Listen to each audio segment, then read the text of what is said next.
সাইডে চেন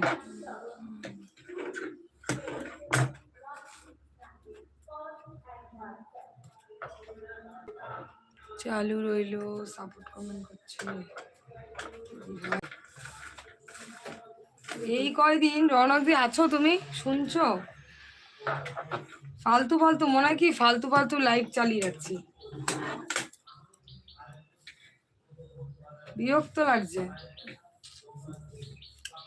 ইউটিউবের মাথা খারাপ হয়নি, মাথা খারাপ আমাদের হয়েছে, বুঝেছো?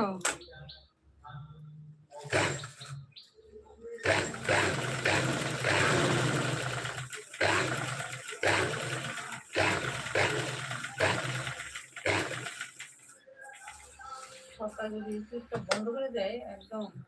এটা টিকটক নয় তো, এটা টিকটক নয়, টিকটক নাই বা ওদের এগুলো টিকটক নয়, ইউটিউব কখনোই বন্ধ